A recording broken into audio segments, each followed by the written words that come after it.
If you look at what just came out of Washington in the last 6 hours, this doesn't look like a trade dispute anymore. It doesn't look like a negotiation breakdown. It doesn't even look like something that happens between two countries that share the longest peaceful border in human history. What it looks like, and I want you to sit with this for a second, is a financial weapon. The kind of weapon the United States has only ever aimed at its worst enemies. At regimes it was actively trying to destroy. At governments it wanted to starve into submission. And as of 3:17 this morning, that weapon is pointed directly at Canada. I'm Edward, and here on Global Entry News, we don't look away when things get uncomfortable. So stay with me, because what happened in the last 6 hours changes everything.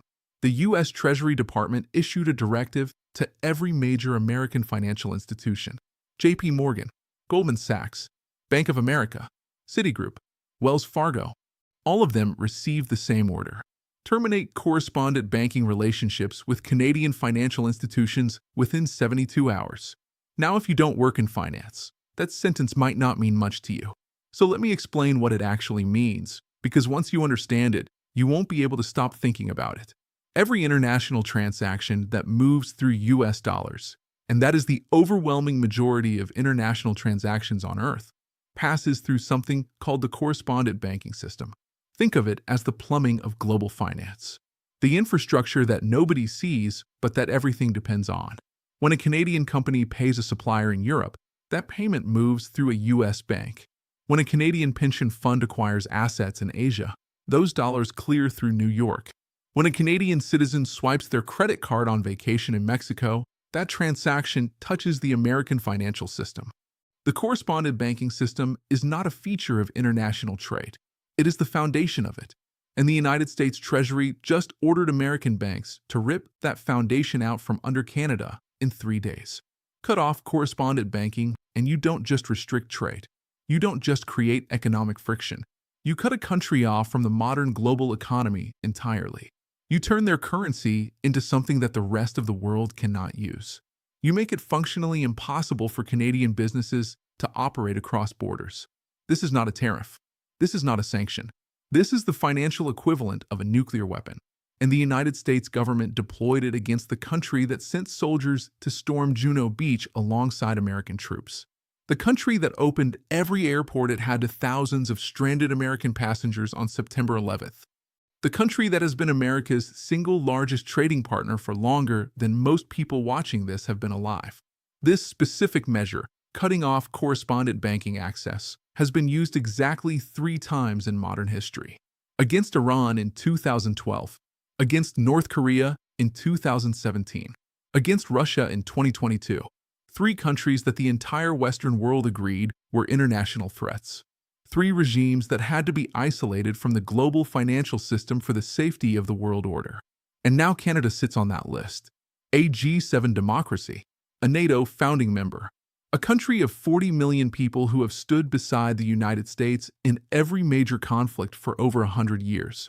That country is now being treated by the American president the same way he treats Pyongyang. That is not hyperbole. That is the Treasury directive issued at 3:17 this morning. Here on Global Entry News, we follow these stories so you don't have to piece them together from a dozen different sources. And what I'm about to tell you about how we got here, what happened behind closed doors in the hours before that directive was issued, is the part that most outlets are not telling you. Because the real story is not the directive itself. The real story is the 5 words that caused it. Let me take you back to yesterday afternoon. After the Sovereignty Coalition announcements, after the Bank of England opened emergency credit lines to Canada, after the defense procurement pivot that sent shockwaves through the Pentagon, the White House was not in public crisis. It was in private crisis, the kind where the chief of staff cancels every external meeting and the switchboard goes quiet. Sources inside the building say the president spent most of yesterday afternoon in the residence, not the Oval Office, the residence, watching coverage on 3 separate screens: Fox News, Newsmax, and a live feed of the currency markets. He watched the dollar fall in real time, and according to multiple people who were in or near that room, he went quiet. Not calm, quiet. The kind of quiet that everyone who works for him has learned to fear more than the shouting. At approximately 2 in the afternoon Eastern Time, the National Security Advisor attempted a back-channel contact with Ottawa, not through the ambassador, not through the State Department, through a private intermediary, a former Canadian businessman with relationships in both governments.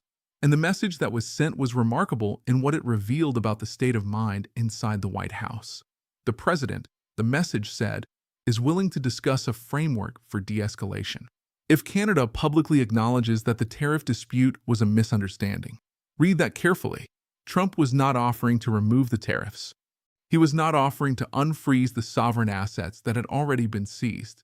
He was asking Canada to stand up in front of the world and call the freezing of a sovereign nation's assets the invocation of emergency war powers against a democratic ally, the economic strangulation of a G7 partner, a misunderstanding, a hoopsie.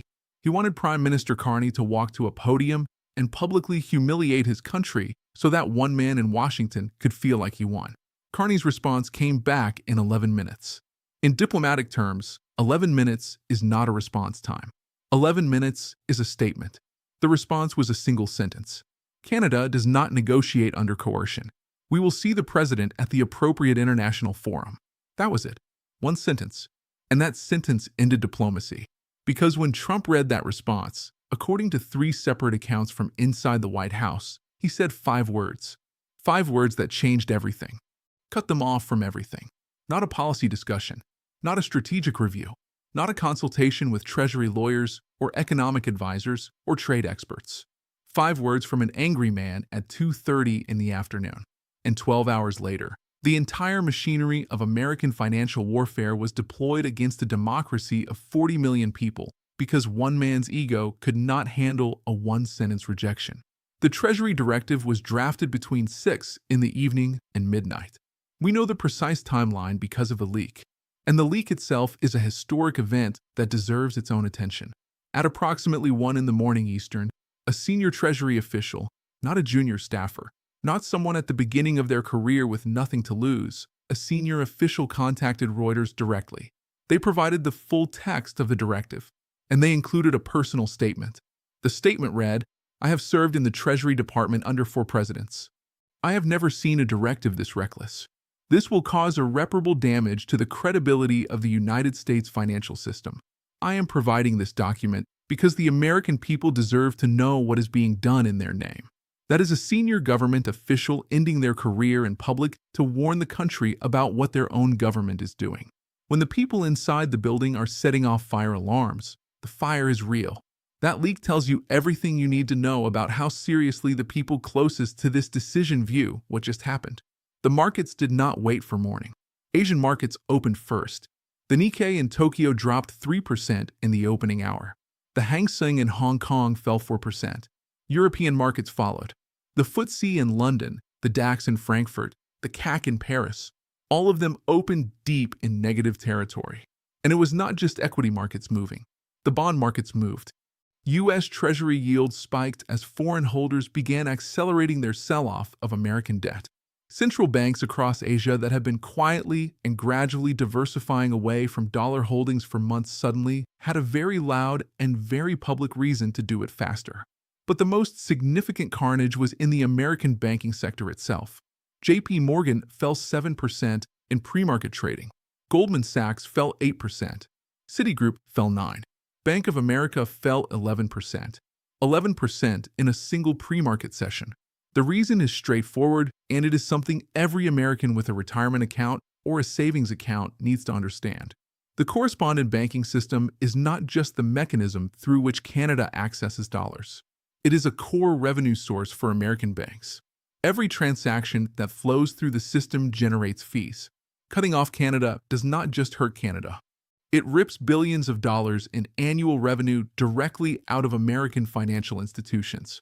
Analysts at Morgan Stanley put the number at approximately $14 billion in annual revenue gone.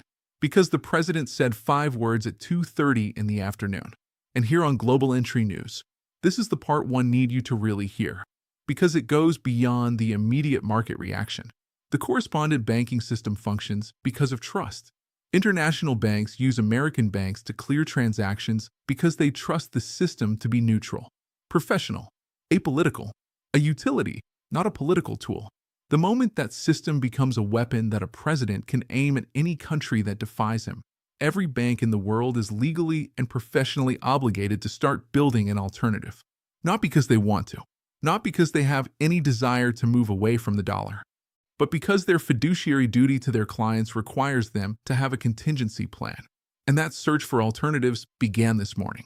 Reports from multiple sources indicate that the European Central Bank convened an emergency session to discuss the creation of an independent euro-based clearing system that would operate entirely outside of American jurisdiction. This idea has existed theoretically for years. After this morning, it is no longer theoretical. It has a timeline. It has a budget. It has political will behind it. Trump did not just attack Canada. He gave the entire world a reason to build a financial system that does not need the United States at its center. The long-term damage from that may outlast every other consequence of this moment by decades. Now let's talk about what Carney did. Because while the financial world was processing what had just happened, the man in Ottawa was already 4 moves ahead. At 4 in the morning Eastern Time, Carney convened an emergency session of the Canadian Parliament. Not a cabinet meeting, a full parliamentary session. Members of Parliament were pulled from their homes in the middle of the night. Some arrived in jeans. Some arrived still half asleep.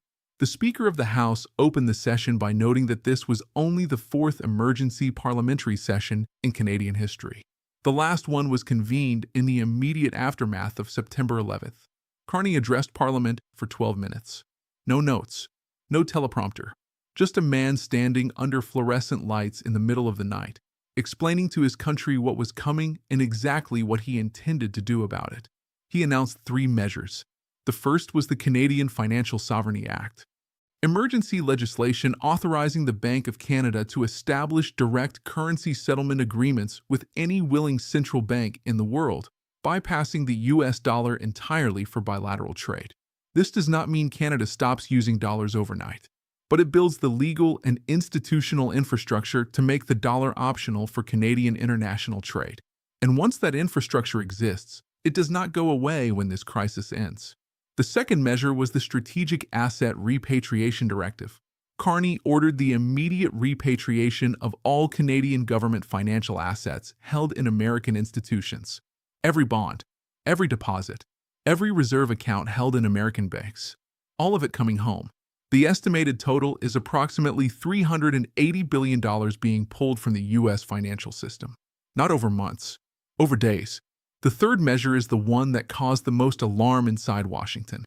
Carney announced that he had spoken by phone with the governor of the People's Bank of China.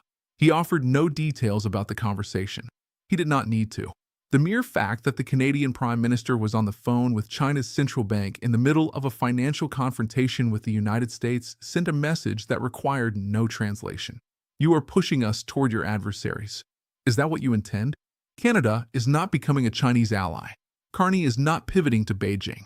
He is far too strategically sophisticated for that. What he did was use the credible threat of Chinese engagement as leverage against the one fear that unites every hawk in Washington, every strategist in the Pentagon, every analyst at Langley, the fear of losing Western allies to Chinese influence. He picked up a phone. He made a call. And then he told the world the call happened. He didn't need to make a deal. He just needed Trump to know the call took place. That is what real geopolitical leverage looks like. And the reaction inside the White House confirmed it worked. The National Security Advisor reportedly entered the Oval Office at 5 in the morning with a 1-page briefing. The first line read, Canada has initiated contact with the PBOC. Recommend immediate de-escalation. Trump reportedly threw the briefing across the room. He's bluffing, he said. Maybe, but the markets are not treating it as a bluff. Gold hit an all-time high this morning. The Swiss franc surged. Bitcoin jumped 11% in 2 hours. These are the assets that people buy when they believe the global financial system is genuinely at risk of coming apart. There are now 66 hours left on the Treasury directive clock. If that deadline passes without being rescinded, American banks begin terminating their relationships with Canadian banks. And once those relationships are terminated, rebuilding them takes months, possibly years. The legal frameworks, the compliance structures, the institutional trust, none of it comes back with a phone call or a handshake. 3 decades of financial integration between the United States and Canada would be destroyed in 3 days. Congress is moving. 3 Republican senators broke publicly with the president this morning. Not moderates, not retiring members with nothing to lose politically, sitting senators from states with deep economic ties to Canada. One of them said, and I want to quote this directly because these words matter, "This directive is unconstitutional, unhinged, and un-American." I did not come to Washington to watch a president destroy our most important alliance over a personal grudge. Those words will be in the history books, because they signal something that has not happened before in this political era. A crack in the wall of loyalty that has protected this president through impeachment, through indictments, through every previous controversy. The wall held through all of it. But this is different. This is not about ideology. This is not about culture or politics or any of the battles that have defined this era. This is about money. And when senators start hearing from the people who fund their campaigns that their businesses are being destroyed, political loyalty has a way of becoming negotiable. So where does this end? There is really only one question that matters right now. Does the 72-hour deadline pass, or does it get rescinded? If it gets rescinded, the president suffers the most significant political defeat of his time in office. He threatened financial warfare against a Democratic ally and then blinked. His opponents will call it a victory. His supporters will call it weakness. And every country in the world will have learned that his threats have an expiration date. If it passes, we enter territory that has no modern precedent. The US and Canadian financial systems begin to decouple. Supply chains seize up. The dollar's role as the world's reserve currency takes a credibility hit that economists will be studying for a generation. And the movement away from dollar-based international finance, which has been theoretical for years, becomes an urgent practical priority for governments on every continent. Here at Global Entry News, we cover the stories that shape the world before the rest of the conversation catches up. And this story, what happened in the last 6 hours, what is happening right now, is the most consequential financial event of the last several decades. Not because of the specific numbers involved, but because of what it reveals about the fragility of the systems the entire world depends on. Systems built on trust, on consistency, on the assumption that the most powerful country on earth will not one day wake up and use the global financial infrastructure as a personal weapon. 66 hours. That is what remains. 66 hours to find out whether the institutions hold, whether the people inside them find the courage to push back, whether the most important economic relationship in the Western Hemisphere survives what one man's ego put in motion at 2:30 yesterday afternoon. Drop your answer in the comments. Can this be pulled back from the edge in 66 hours? Is there anyone left in Washington with both the courage and the influence to stop it? And the question that I keep coming back to, when the history of this moment is written, will they say this was the week that America showed the world it could not be trusted? I read every comment, every single one. If you are not subscribed to Global Entry News, do it now. Because in 66 hours, this story reaches its moment of truth. And I will be here the second it does with everything you need to know. The clock is running. The world is watching. Don't look away.